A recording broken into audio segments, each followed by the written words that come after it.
So we're talking solitude, and I looked at different definitions out there and kind of squished a couple, three together to come up with this. So this isn't anything official, but I thought it explained it well. It's the intentional withdrawal from social engagement for spiritual purposes. Intentional withdrawal from social engagement for spiritual purpose. And really it's those last three words that are really critical in this is the spiritual purposes part of it. The Christian discipline of solitude is more than just separating from other people. I mean, being alone, going off to a desert, or a deserted island. It's about using that time and that space to grow closer to God. It's more than just being quiet. It's temporarily withdrawing in order to engage in the other spiritual disciplines, some that we've talked about, some that we have yet to talk about. So really it's a focus, a concerted focus, I would say, on the other spiritual disciplines. Some suggest solitude in itself probably isn't really what you would call a discipline. It's more the context for practicing the spiritual disciplines, which makes sense. That's a pretty good argument there. It's putting yourself in that situation where, like I said, you had that concerted Bible study, a concerted prayer time, concerted listening time or meditation, whatever discipline you're practicing that you can focus better. A solitude can last a few minutes of a day. It can last for several hours. It can last for days. It just depends on the setting. And actually, you probably should do a little bit of all of that. You should mix it up when you practice solitude. Sometimes it could be just a few minutes. Sometimes it might be, like I said, hours or days.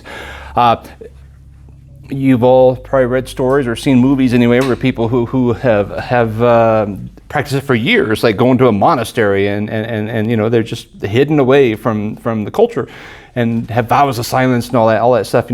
I think that's going a little overboard personally, but I'm not going to argue with them. But that's kind of the idea of solitude there. The whole point of solitude is to engage in the other disciplines without distractions of people, things, even your own voice competing for God's attention. It's praying alone in complete focus. And how often do we get to do that unless it's intentional? I mean, there's children running around. There's spouses saying, hey, we got to talk about the bills. There's news flashes rolling across the screen, alerts beeping up on your phone. Even your own mind. How many times have you drifted off in the middle of a prayer and went like, oh God, I'm so sorry. Like I honestly was praying, and then all of a sudden I'm like thinking about mashed potatoes or something, and I'm like, where did that even come from? And now I have to apologize. Solitude, so is both inward and outward, separating even from yourself. I mean, that sounds weird, but those little voices of just quieting everything and say, okay, God, it's you. It's just you and me. It's just you and me. Us alone. That's what the basis of this, the center of this whole thing is all about. Getting to that inner place where you don't have the random prayer thoughts, where you're not speeding through the day. I mean, that's going to happen. You all speed through the day sometimes, but and you're not speeding through your prayer time. You're not speeding through your Bible reading time. You're not, like, okay, check, got that. But you've slowed down and said, I'm going to open this Bible and say, okay, God, what do you really have for me?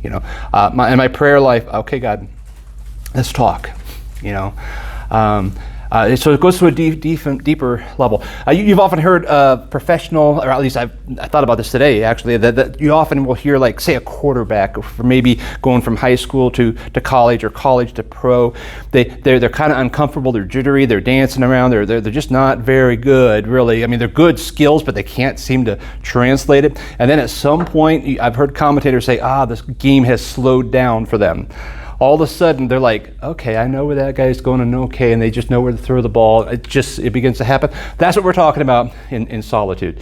It is like life slows down for you. It's still going 100 miles an hour, but you've allowed to figure out, okay, I'm going to focus in on my spiritual walk. And I don't know, somehow that helped me today. That just kind of popped in my head, and it was just like, okay, yeah. Because we know prayer, we know fasting, we know study, we know those things, but it just kind of makes it work more. So again, it's not about flying to a deserted island and sleeping under a tree as much as it is clearing your mind and your calendar and your environment so you can pray or read or listen. So it's just clearing things out. I've heard lots of preachers over the years when they've talked about maybe not called solitude, but just prayer and fasting and so forth, that they'll plan like this exotic, like I'm gonna get on my motorcycle with just me and my Bible. I'm gonna go off to a mountain and go to the cabin and be God. And part of me thinks, man, that sounds great, and part of me thinks, I hate that. All right, I mean, because I would not be solitude for me. I would be sitting there thinking, I wonder how many bears are out there. The coyotes. I don't know if I want to use that outhouse. I might die on the way. I mean, all that stuff would be going through my. It wouldn't be peaceful. I enjoy doing that stuff like there's other people, but not alone. It'd freak me out. I would not have a bit of solitude of like concerted prayer. For me, like I'll go to a hotel. It doesn't even have to be fancy. Hotel 8's fine. Whatever. It's just where I can have like an air conditioner, a little fan blowing on me, and I can sit there in comfort, in a nice easy chair or whatever, and read and pray and think and focus and all. For that just works for me. So it took me a while. I used to almost feel guilty. It's like, man, I don't know, the mountain thing. I mean, it sounds cool and they make it sound great, but it's not that I'm making solitude. It's I'm just not that guy. I'm not. Who are the outdoorsy guys? The used to have all the movies. Anyway, it doesn't matter. I'm not that guy. What's that? You did all right when we went to Hawaii. See, but we're with a group. We're hanging out. We're having fun. I enjoy the outdoors. It was solitude somewhat. It was as a group. Take time individual. I mean, yeah. Like if I went to go visit the outhouse in the middle of the night and screamed, someone would come right out. If you guys had a bunch of guns inside, I would have been fine. But if it was me by myself, all the squirrels are like, oh, this is going to be great, popcorn. It's like, that's where my mind goes. So solitude doesn't really work. My most productive solitude retreat is, like I said, in the hotel with the air conditioner and all that stuff, in a little bit of comfort, and that's just how I am. Here's what a quote, and I think I did put this in here. Solitude. This is from Richard Foster, who kind of the expert on this whole stuff.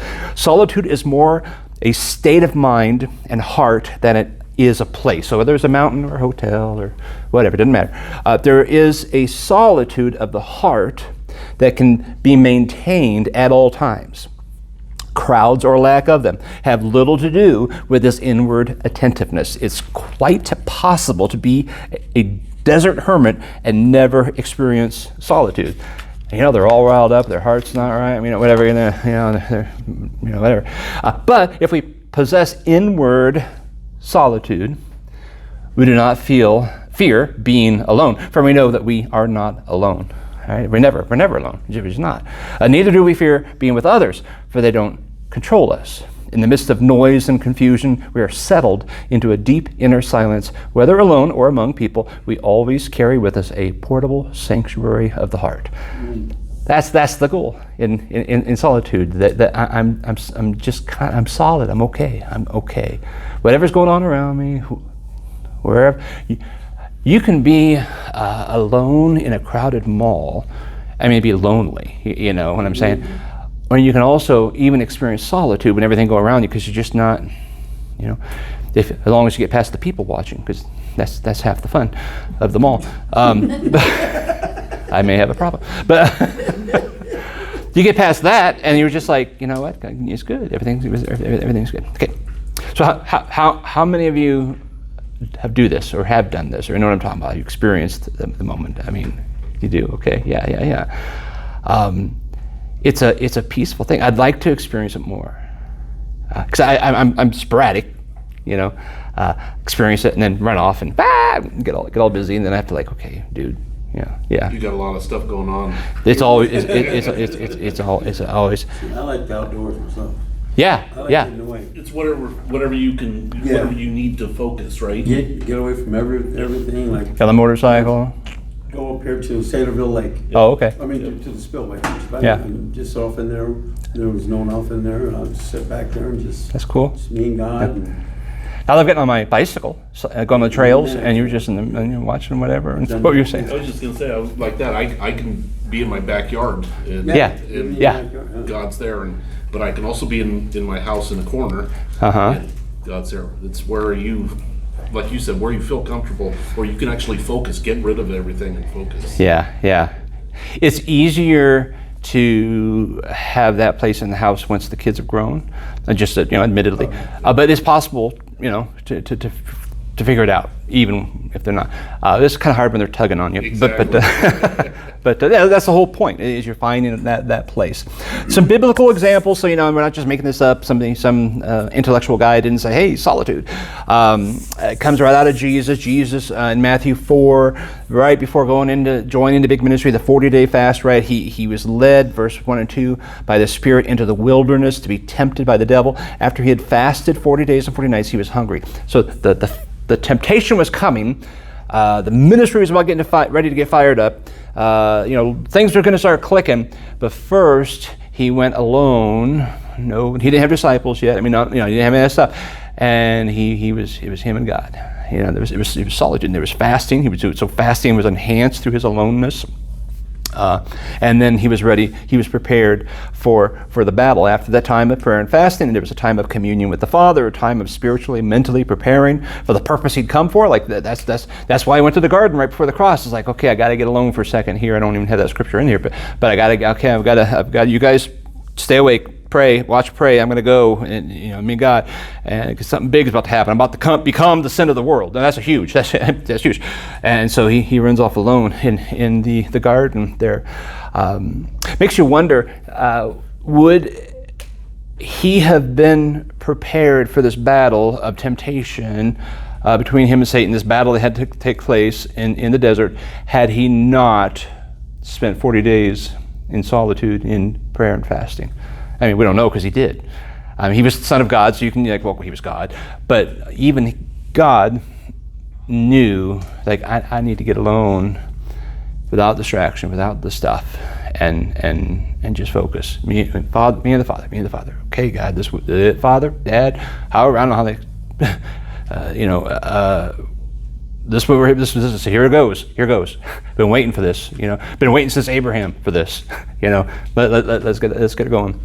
Matthew 14. After dismissing the crowds, he went up on the mountain by himself to pray. Well into the night, he was there alone. So he goes up on a mountain. Unlike me, he could focus in the mountain. He's alone. Prayed well into the night. And then that's when he goes and walks on water and meets the other disciples. So pretty cool context. Mark 1, very early in the morning, while it was still dark, he got up, went out, made his way into a deserted place. There he was praying. Simon and his companions searched for him, and when they found him, they said, everybody's looking for you. So obviously he got up before they did. Obviously he didn't tell them where he was going. He didn't leave a note. Being in the wilderness, he just went out and hid, and it took a while for them to find him because they went out looking for him. They're searching for him. Everybody's looking for him. It's kind of hard to hide from a crowd, right? There's a lot of people looking, and but they finally found him, and he's like, all right. So he was solitude. Luke 4. When it was day, he went out and made his way to a deserted place, but the crowds were searching for him. They came to him, tried to keep him from leaving them. So he sneaks off alone when no one's watching. We don't know how long he was alone. We don't know how long the crowds were looking, but they, again, it's hard to hide from a crowd. But they find him, and they beg him to stay, and he's like, I got stuff to do. I got bigger fish to fry. Love you guys. Gotta go. Keep preaching. Luke 5, the news about him spread even more, and large crowds would come together to hear him and to be healed of their sicknesses. Yet he often withdrew to deserted places and prayed. So just these few verses we looked at, Jesus went out multiple days, Matthew 4. He went out at night, Matthew 14.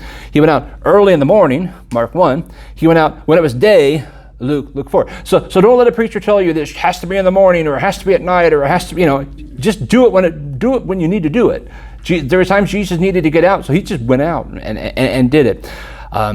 Notice here in Luke 5, Jesus went out often, so he made it a habit. It was a practice. At some point they realized, hey, where's Jesus? He's probably out praying. And they still looked for him, but at least they weren't probably worried that oh no, robbers got him or something, because he that's just what he did. Multiple times a day, multiple places, and he instructs us to do the same. Mark 6, the apostles gathered around Jesus, reported to him all they had done and taught. Yes, when he sent them out, and he said to them, come away by yourselves to a remote place and rest for a while. Okay, man, you guys have been engaged in ministry. Maybe when we do like the homeless thing, maybe it's good for you to go and spend an hour at home or somewhere just like camped out, like, okay, I just got to zone out and like think about what God's been doing and what think of conversations, pray for whoever. Andrew, I thought I saw a hand. Matthew 6:6. But when you pray, go into your private room, shut the door, pray to your Father who is in secret. So that solitude place could be in your home. It could be in your home. Could be off at a place. It could be anywhere. There's a time to pray in groups. We pray together in groups. Sometimes there's a time to pray in public. We pray a lot in public, and there's a time to pray with your spouse or a close friend or whatever. But all of those have so much more meaning and impact when you have spent time alone in prayer. Have you? Do you notice that those of you who pray in groups, like your prayer in group is an extension of your prayer in private? Because it's intimidating. Someone says, "Hey," Richard said, "Hey, will you pray?" And it's like, and you can see the eyes bug up. It's like, you mean out loud? And we've all been there. We've all been there. But the more you are praying in private, it's like it becomes like, oh, well, sure. I mean, yeah, because I know him. I'm not talking to you guys anyway. I'm talking to him. But it takes a while to get there. It doesn't happen overnight. So it's an extension of the solitude time that you have had with him. All right, thoughts or anything on that before we jump? Okay, 4 benefits of solitude. Solitude, number 1, amplifies our practice of the other disciplines. Should follow along so I know what you're filling in. Yeah, it amplifies our practice of the other disciplines. All of the disciplines overlap a little bit, like we've said. There's study, there's prayer, there's fasting, there's solitude, you're praying and fasting, whatever. So a lot of them overlap. They all can stand alone, but they're enhanced, all of them, and magnified when they're done together. And I would almost call solitude like a catalyst. That's like the spark that gets it going. My prayer life's okay. I pray in small group, and I pray here and there, and I do this and that. But there's something about solitude and aloneness and me and God and nobody else that it sparks that. It sparks the fasting into a different level, and I've just separated myself. When I fast, I still go to work. I still do stuff. I still engage in life. But when I separate for a while, that's enhanced through solitude. So it's a catalyst. When you're alone, you're focused. You're not distracted by a phone call, especially if you turn your phone off. Or a light turning green. Sometimes I'll pray at stoplights or something, or a dog barking. It just amplifies it. Number 2, solitude helps us more fully experience the presence of God. Solitude helps us more fully experience the presence of God. The purpose of the discipline of solitude is not just to be alone, it's to more fully experience God's presence. Big step there. Now I can experience God's presence in a lot of places. I can experience Him in worship. How many times have you been in worship and maybe a song hits you, or a word, something, something. You see something, like, wow, it's God just does something for you. You can be convicted of sin and challenged in a sermon or in a Bible study, or simply sitting in your chair and reading. But my biggest encounters with God have been in solitude, beyond worship. When I say worship, because I am worshiping, beyond a worship service, a worship gathering. I mean, if that is all your worship, you're missing out, is the point here. The worship leaders was it forever, like, oh, your worship, this is just, we're doing it together. You should be worshiping all the time. That's true. We worship in everything that we do. So solitude helps you experience God in a higher level. My biggest encounters have been in this room, 24/7 prayer room, some of the prayer rooms we've had in other prayer rooms in other places as well.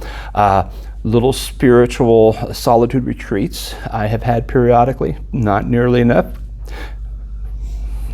even though I tell myself I should. When nobody's there, the lights are down low, and I put my phone on airplane mode, and everything's turned off. There's no TV, no distraction, none of this stuff. And it's in times of solitude that I have received the most confirmation from things, from God. I have received specific instructions about things when I was looking for direction, peace, where it might have been a tumultuous times of whatever's going on, and you go in and just like, it's just me and God, and it's just, I can literally feel the peace in our prayer rooms. No, I've felt some good things in other settings, but something about solitude, and the door, I locked the door and I shut the door, and it just, that's big, that recharges me. You know how Psalm 23 says that the Good Shepherd leads us to still waters and to green pastures.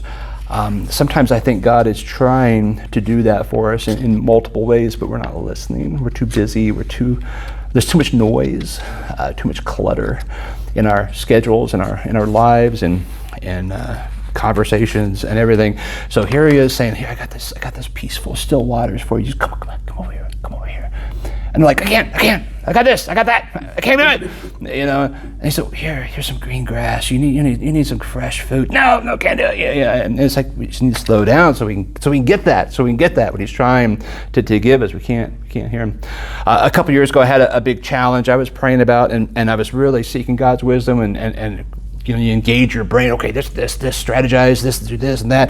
But I'm thinking, I don't trust me. I need clarity. I need God. I need some God wisdom in a big way. So, cleared my calendar. Drove about 45 minutes away. Turned off my phone, except to check with Cheryl a couple times. Hey, I'm alive. That kind of thing. Took a couple. It was 2 nights and 3 days, and just a little Super 8 cheapo place. Turned off the lights, and I just sat in that room. And I turned it on once in a while to pray or to read, or if I had my phone, that worked. But what I'm saying? It was solitude. It was away, and it was so wild because it took some effort to set it up, and just in the drive there, I started receiving instructions that I might just like me going, hey, this is what I should do.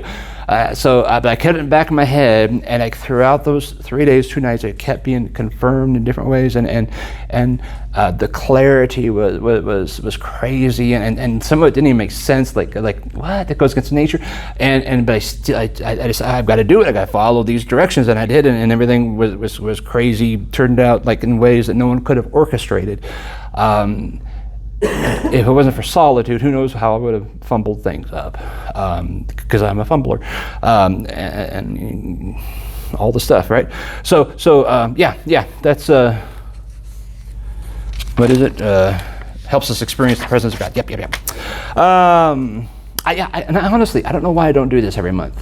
I've always had goals every month. I've never done it. Never done it every month. Never. Anyway, yeah. Number 3, solitude exposes the idols we don't even know we have. Every one of us in this room was like, I don't have any idols. Come on, stop it. But some we have idols. I don't put any thing. I don't put any person, any stuff above God. But the spiritual discipline of solitude, I think, puts that to test because you put your phone on airplane and all you can think about is. Surely there's an email. Surely somebody's posted something on social media that I should see. There's got to be a new cat video. It's just something. And so you have to separate yourself. It kind of brings that to the surface, and at whatever level you have that. Can you go a day or two without checking the latest scores of the big game, or not checking your email? Or how long can you keep the television off? If you were alone in a quiet room with God for 3 hours, would you even know what to do? Well, our minds are, like. When we do these prayer rooms, I used to disappointment if I had like a 3-hour spot, like, oh no, we didn't fill the spots. And it got to the point where sometimes I'm like, I hope I get 3 hours in there, because it takes me an hour to decompress. So I'll pray, worship, sing, dance, do things you don't want to know in my dancing. And then I've emptied myself of all the junk, and I can sit down and just listen. And it's so much. It's refreshing. But I have to get there. I got to move past me, the idols, the stuff, the schedule, the things. Being alone with God gives us a clearer view of these idols we have in our heart, and it also confronts us with the need to repent, to change. Usually, in my world, that's what it leads to. It's like, okay, we've got to get control of this, Number 4, solitude provides healing to our tired and weary souls. We think, and everybody in this room are going to say, you're too busy to practice solitude. I would say you're too busy not to practice solitude. We all have schedules. The more kids you have, the more your schedules are chaotic. We get tired, we get worn out. We get discouraged. Sometimes the world looks dark, and sometimes you think, the world hates you. I mean, all the stuff. We're all just human beings with all the same stuff that goes on through our minds. Sometimes life looks unmanageable, and you're like, I don't think I can go another step. Sometimes a task looks daunting that you just want to give up. You want to stop. Solitude has a way of just healing all that stuff, all the negative junk that you have spewing around in your mind. It's kind of it made me think of the Franklin Covey. Those of you who do any Franklin Covey stuff, the principle of the sharp and the saw. If you've ever, I think I actually put this little excerpt from his principle, sharpen the saw. I said, suppose you were to come upon someone in the woods working feverishly to saw down a tree. What are you doing? You ask. Can't you see? Comes the impatient reply. I'm sawing down this tree. You look exhausted, you exclaim. How long have you been at it? 5 hours, over 5 hours, he returns. I'm beat. This is hard work. Why don't you take a break a few minutes and sharpen that saw? I'm sure it'll go a lot faster. I don't have time to sharpen the saw, the man says emphatically. I'm too busy sawing. And that's what we do. We do that in our schedules, in our lives, and we just keep going, pound. I really have to watch myself on this. To him, his whole point is you've got to refresh yourself. You've got to invest in yourself so that you are sharp, so that you can help the people around you, or do the schedule, do the things you need to do. Because this poor guy is working feverishly hard to cut down a tree with a dull saw, and that doesn't work. It does not work.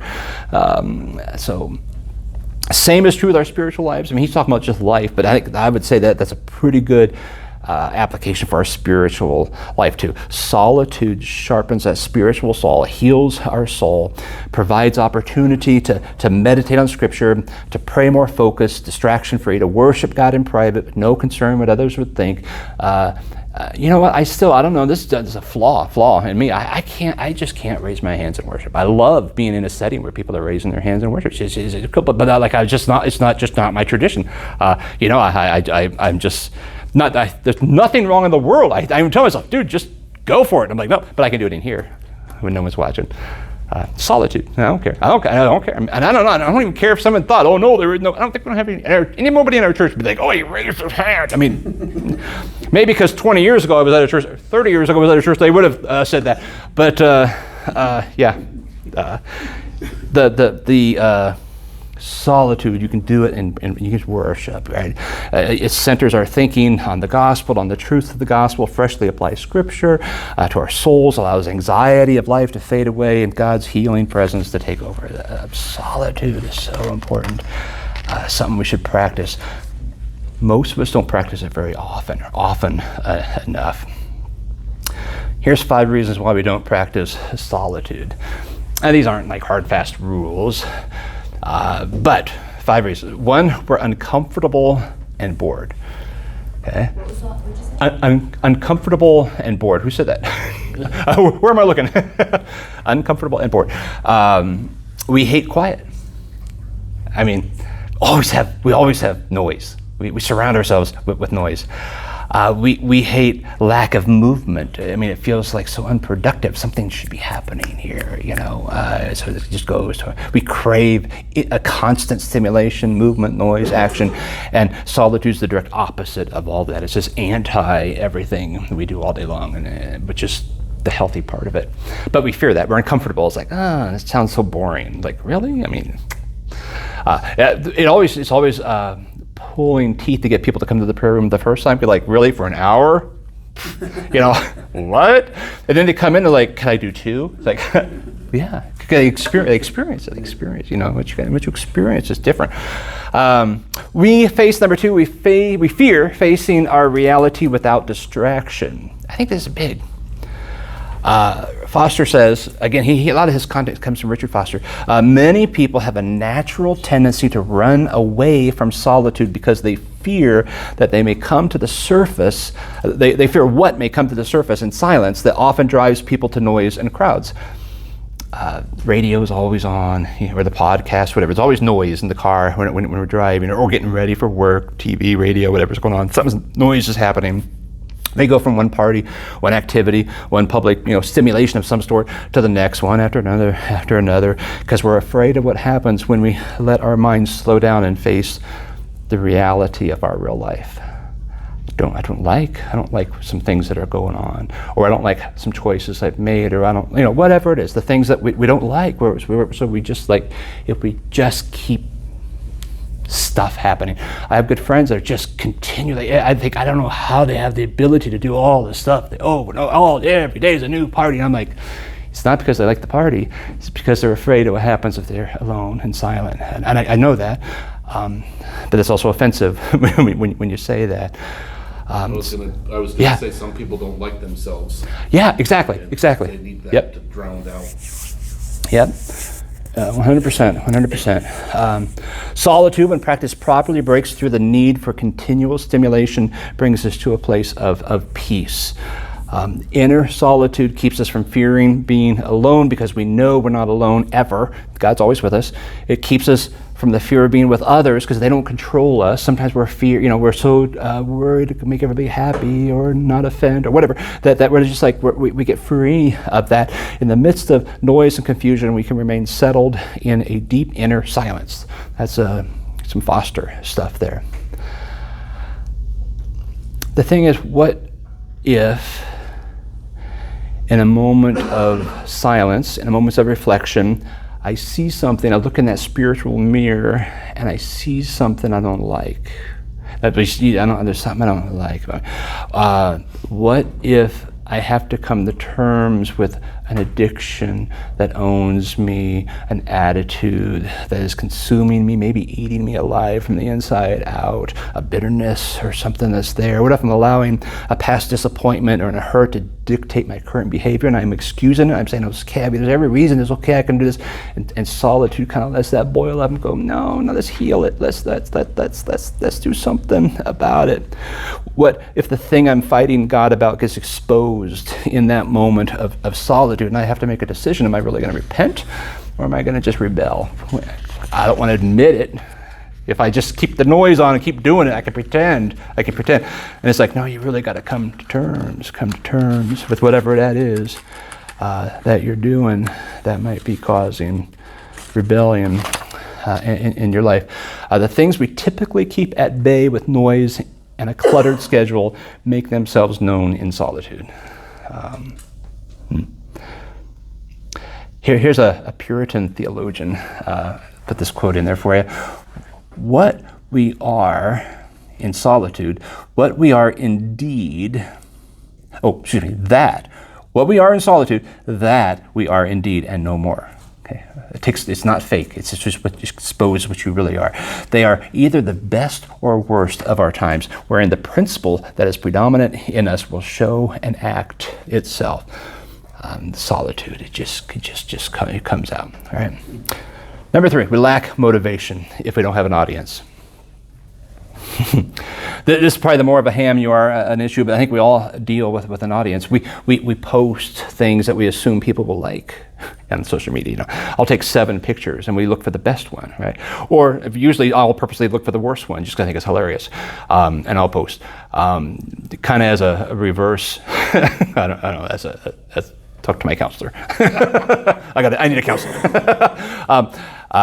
But we'll do that. I was talking to a friend Monday night, that he was at the Gulf of Mexico one time, and he was talking about, and he showed us this post he had on Instagram, that he's at the Gulf of Mexico. It's a beautiful, beautiful scene, beautiful beach, you know, beautiful sky. It was a beautiful day, and he had the Bible, and he sat down, and he thought, I'm gonna take a picture. And he took this picture of like the Bible with the ocean, you know, the Gulf right out there, you know, and it's just a beautiful picture. And he made this little caption of something about being alone with God on the beach and soaking in. And he said, I never read the Bible. I took the picture, I put it away, and I left. He's like, I'm a doofus, whatever he said, you know. And so he deleted the post. That was like from a few years ago. That he did that. But see, we'll do that. We'll do that. Like we only post what makes us look good, what makes us look happy, whatever. You know, this is my family on vacation. You know, and those are good. We want to share. We all do. We all do it. You know, that's not a bad thing. But what happens in solitude is you don't have an audience. I mean, you don't say, I've been praying for 5 hours. You know, it's like, okay, weird. You don't do that. Solitude is alone. It's you and God. It's you doing the things we said. We're wired for putting on a show, and solitude takes away the audience and the thrill of the responses. So in the absence of an audience, sometimes we will do significantly less than we would have. So that's how it is. Adele Cahoon in the Spiritual Disciplines Handbook says the world of recognition, achievement, and applause disappears, and we stand squarely before God without props. I kind of like that. Like, it's just me and God, and nobody knows. Number 4, another reason we don't do it is we perceive that silence and solitude are luxuries. We don't have time for that.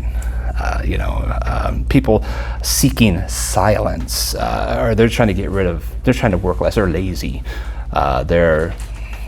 shouldn't they be doing something? They're not engaged in their responsibilities.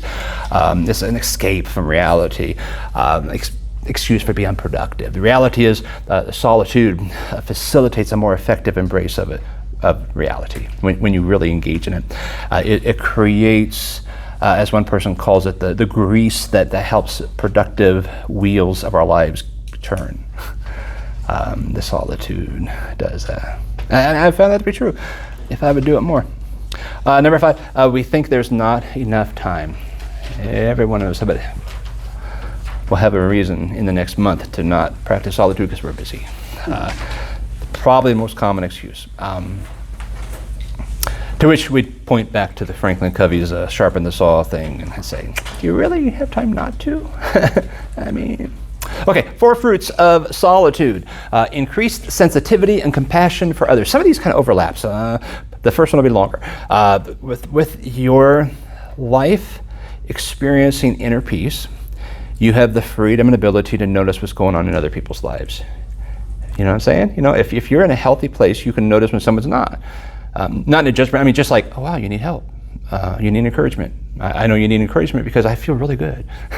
But if I'm all worried about, my toe hurts and this person doesn't like me and that's going wrong and everything's messed up in the world, all I can think about is my world, and I don't even see what's going on in your world. So the whole point is solitude frees you of the stuff that's backing you up, which opens you up for the ability to recognize what's going on in other people's lives.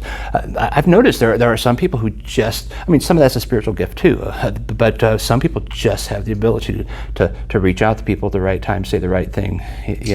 Maybe it's a spiritual gift. Maybe it's because also they're just practicing simplicity, and they're in a healthy spot so they can recognize, oh, I need to encourage you.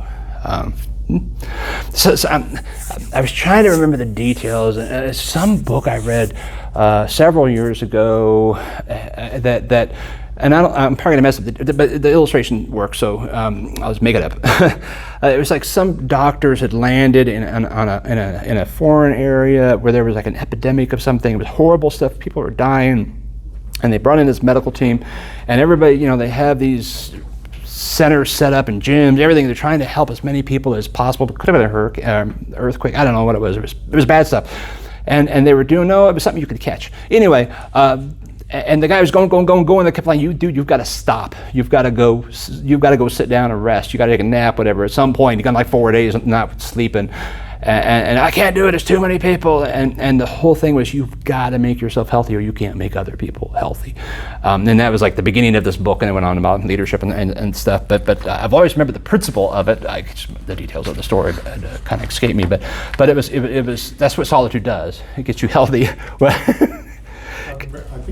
I think it was a book, yeah. Yeah, it was. I know. I can remember turning the pages. It was a real book. But I don't remember which one. Not a digital one. And it was a popular one. So yeah. Anyway, number two. New freedom to be with people. New freedom to be with people. When you practice solitude, you're in a healthy place. You don't have to try to impress anyone. You don't have to try to please anyone. You don't have to try to live up to their standards. You follow God with confidence. So I'm okay being around people, whether they I don't care if they like me or not. It's not my business. I'm just gonna hang out, and because you're comfortable in your own skin. Maybe that's a way of saying it. Number 3, new attentiveness to people's needs. I think that overlaps with 1. Your needs are met. You can focus on others. Same with number 4, new responsiveness to people's hurts. Kind of same thing. Your hurts are healed or are healing, and it helps you identify and help heal people who are hurting. Solitude and community. Here's the rub. There's community where we all are together, and then there's solitude, and you need both. We need some of each. Here's a little section from Dietrich Bonhoeffer. He was a German pastor in World War II, actually died in a Nazi concentration camp. A lot of his writings are still very popular today. He had some deep insights of how can you survive. Well, he ultimately died, but in the time he survived in a Nazi prison camp and feel the fullness of the fellowship of God's people. How did that happen? Solitude and community. He says, let him who cannot be alone be aware of community. Let him who is not in community beware of being alone. I think that through a second. Yeah. If I'm not comfortable even being alone, I gotta have noise, gotta have all this stuff, then I don't know if I'm healthy to be in a larger group. I'm not gonna connect at a level I could. And the reverse. If I'm not in community, I'm not sharing my life with people, walking the path of God with people. What is my solitude doing but just making me alone? It's a balance. And here he explains a little more that him who cannot be alone beware of community. He will only do harm to himself and to the community. Alone, you stood before God when he called you. Alone, you had to answer that call. Alone, you had to struggle and pray. And alone, you will die and give an account to God. You cannot escape from yourself. For God has singled you out. If you refuse to be alone, you are rejecting God's call to you, and you can have no part in the community of those who are called. The challenge of death comes to us all, and no one can die for another. Everyone must fight his own battle with death by himself alone. I will not be with you then, nor you with me. He was quoting Luther there. The reverse is also true. Let him who is not in community beware of being alone. Into community you were called. The call was not meant for you alone. In the community of the called, you bear your cross, you struggle, you pray, you're not alone, even in death. On the last day, you will be only one member of the great congregation of Jesus Christ. If you scorn the fellowship of the brethren, you reject the call of Jesus Christ, and thus your solitude can only be hurtful to you. If I die, then I am not alone in death. If I suffer, they, the fellowship, suffer with me. I think it's kind of thought-provoking stuff there. Foster says the person who wants fellowship without solitude can plunge into the void of words and feelings. And the one who seeks solitude without fellowship can perish in the abyss of vanity, self-infatuation, and despair. Therefore, we must seek out the stillness of solitude if we want to be with others meaningfully.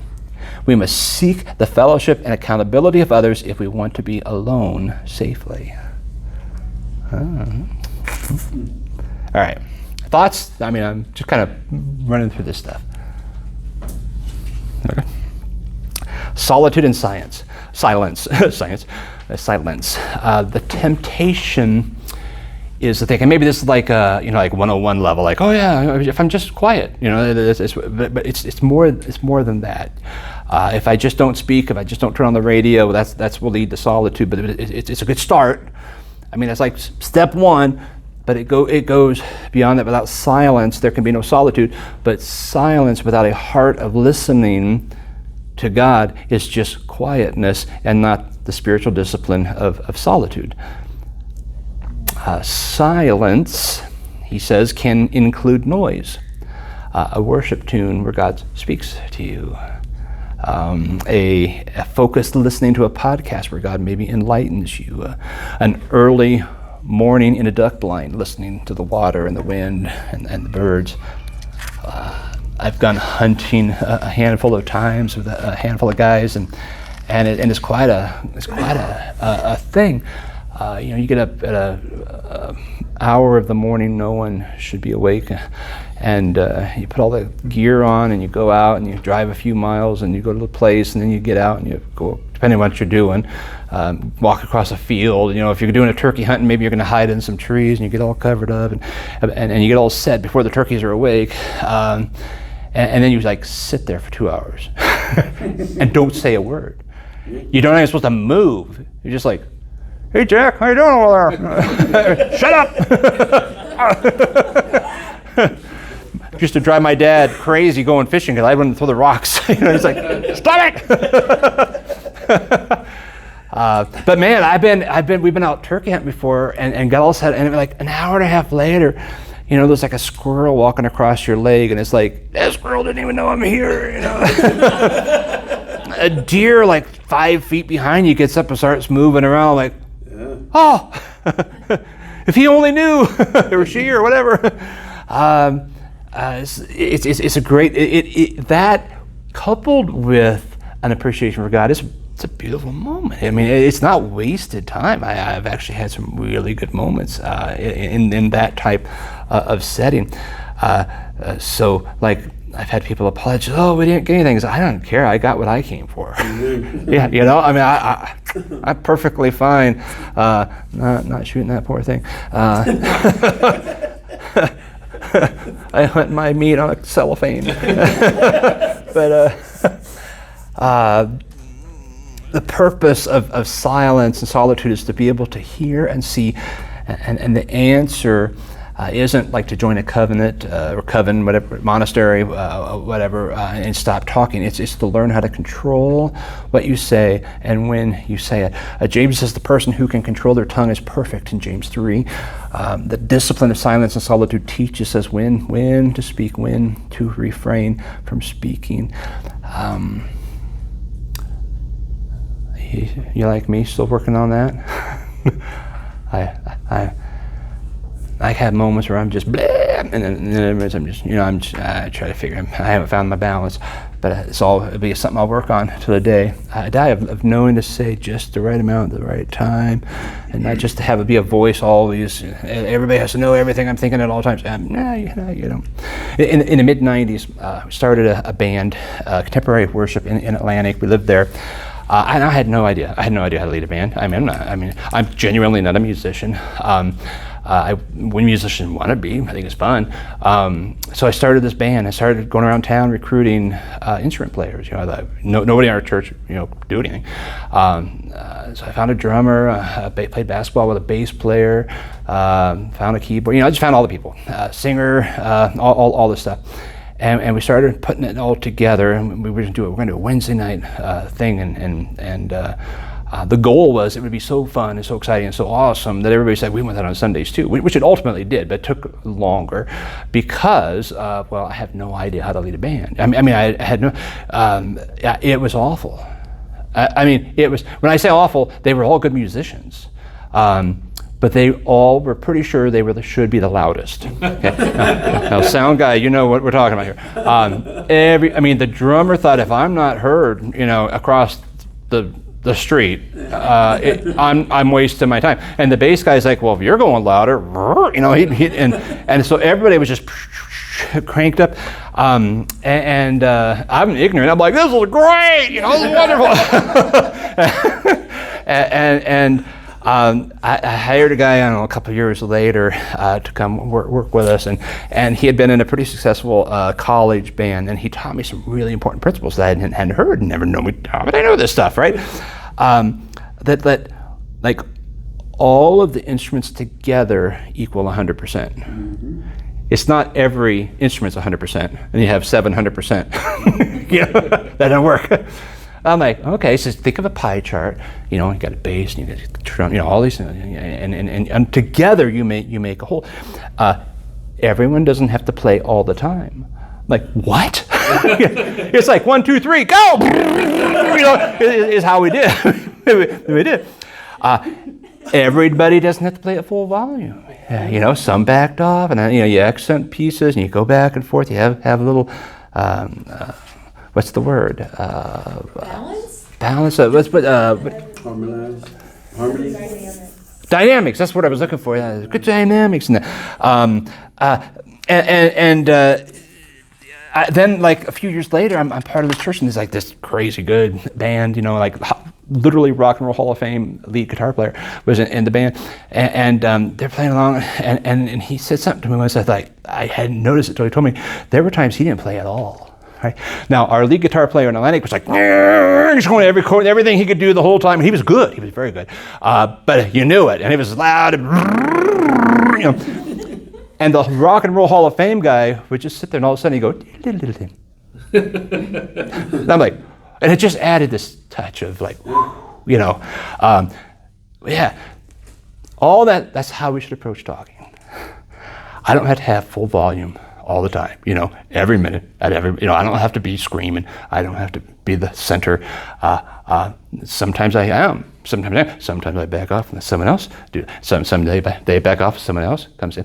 We don't have a sound guy who can turn you down in our conversations.